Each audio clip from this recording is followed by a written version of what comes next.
We started with the razor, and when I think about the time it took us to make it, very little.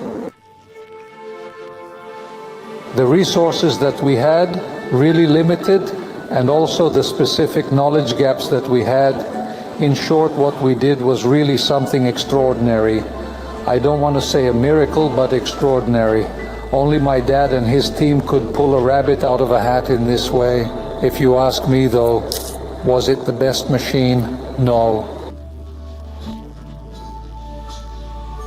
Especially at the level of software functions, it had the bare minimum to be able to go out in the market. And this was not because we had a team of poor softerists. On the contrary, we had and still have really talented softerists. The problem was that none of them came from the specific world of automatic cutting. And because no one is born all-knowing, certain things were not there simply because they did not know them. And so we start gathering information and we start coming out with new versions all the time, always improving the product, filling in the gaps. At this point, we make the decision that in hindsight might seem crazy. We succeeded.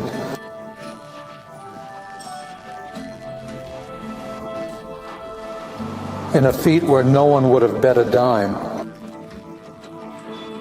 You think that anyone who buys an auto cutter is making an investment for the next X years.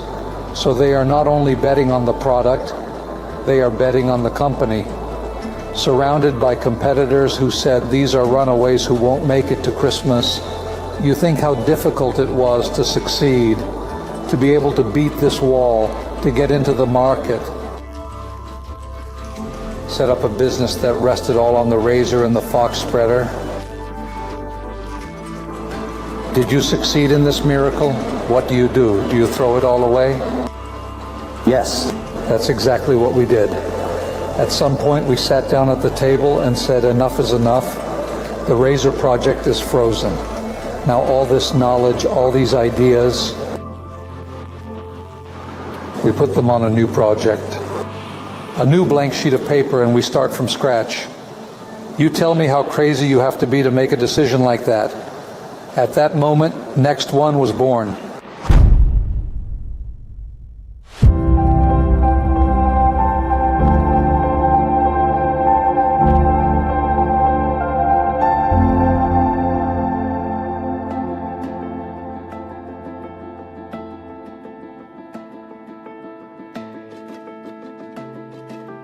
Well, it was a difficult time because it was during the 2007-2008 global financial crisis, so it was absolutely risky to start a new company at that very moment. Fabrizio had a lot of courage to decide to do this, to take on this endeavor and to start something that was new for them from an industry where they've had a lot of experience, and they did.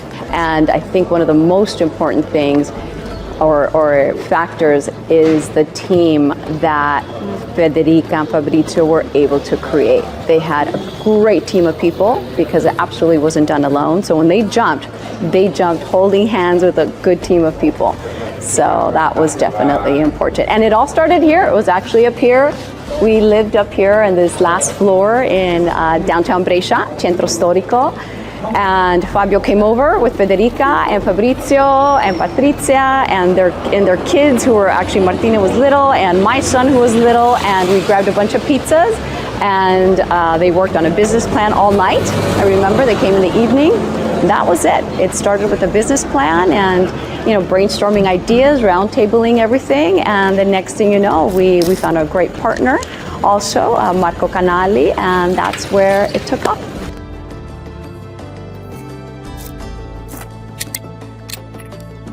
Next, first thing, the name. The name was suggested by Giovanni Tassi, the then senior head of R&D, and I think I approved it in a nanosecond because the name is perfect. Not only is it short, but it evokes the next generation. It evokes to you something improving. It was perfect. You turn the page and go on to the next phase. Next. The next one was designed around the year of the Morgan Technica, And so it was kind of reinforcing all those improvements that would allow us to move forward. From memory, I can remember 4 things we had been working on: increasing blade speed, increasing intake performance, reducing ruberosity, and improving aesthetics.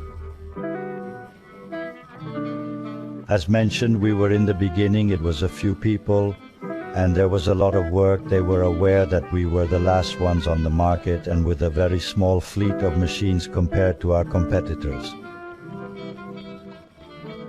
But there was continuous work and everyone was working in synergy. Everyone knew exactly where we wanted to go. After the Razor project, which had the limitations given by the PLC, we then created, with the advent of the new PLC, the next version.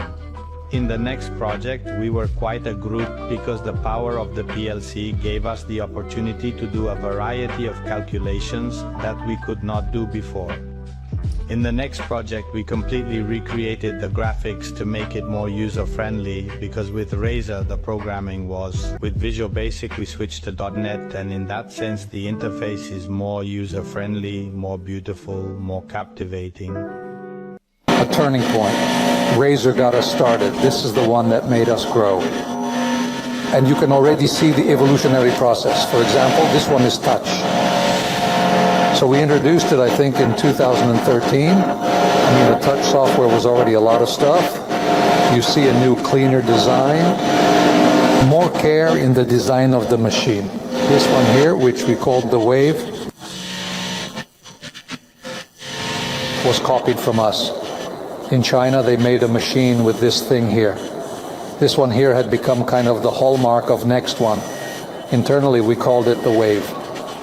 This, for a newly given company, is quite surprising. We had only been in the market for a few years. If they start copying you, though, all in all, it's a good sign. A completely new project. Completely. Both from a mechanical point of view, everything has been redesigned. Finally, the Razor moved on racks. Here, belts were used. The head was redesigned. The electronics were completely changed. We had to redo a program on PLC from scratch, and we redid the software completely new. So a new challenge, you just won the first one and you decide to pick up another one.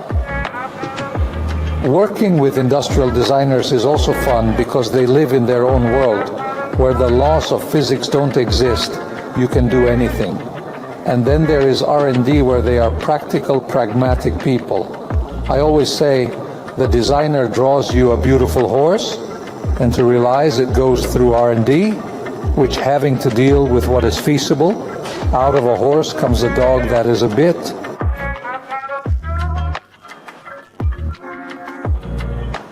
lame. But that's not what happened in this case.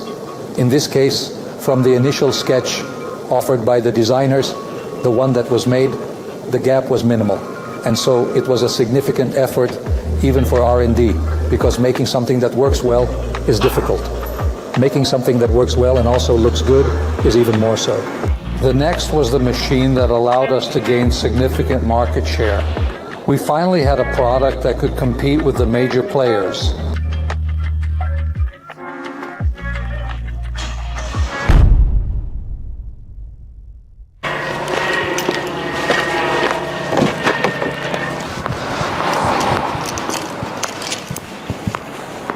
Now we enter the Osteria, which is our headquarters, our real headquarters.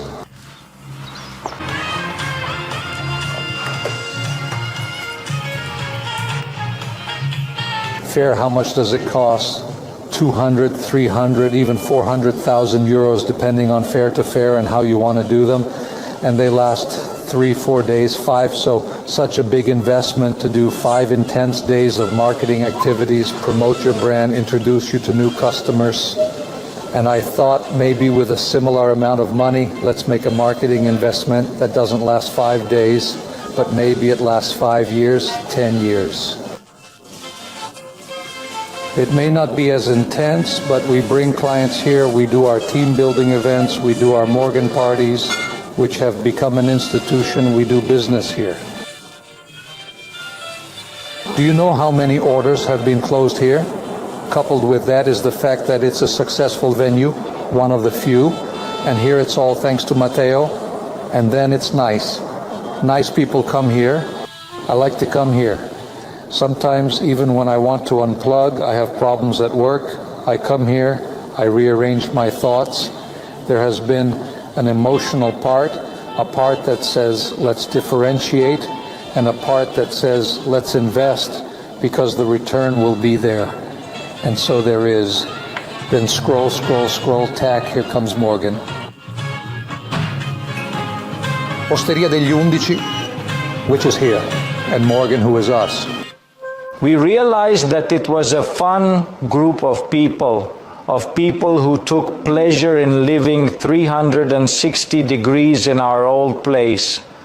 From there, as we were considering the idea of turning what was a cocktail bar into a tavern with a new, slightly more modern vision where we could incorporate catering, we thought we would ask Fabrizio if he would be interested in this new collaboration.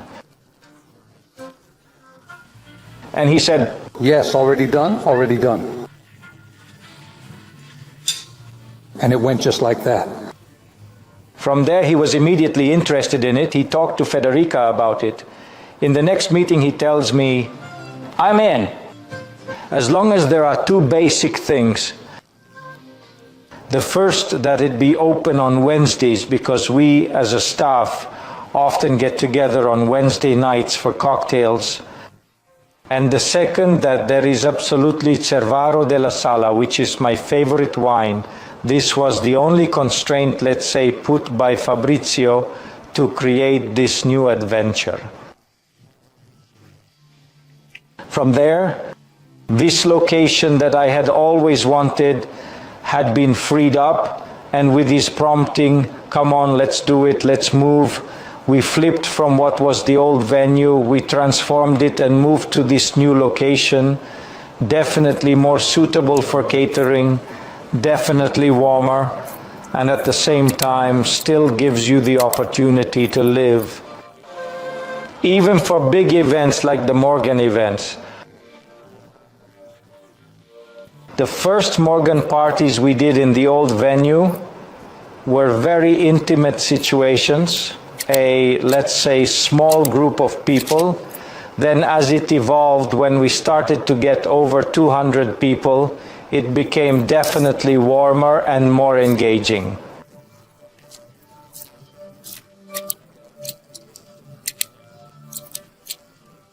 Although even 20 was a lively group having fun, when we then moved on to over 200,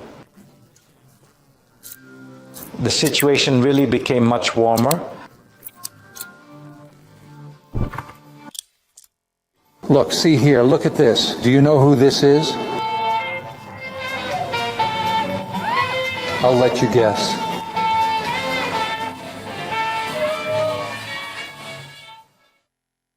Me and Franco, my dad, we had a lot of passionate discussions about the product, about the strategy, but we agreed on one thing. In the end, it's the product that wins, always.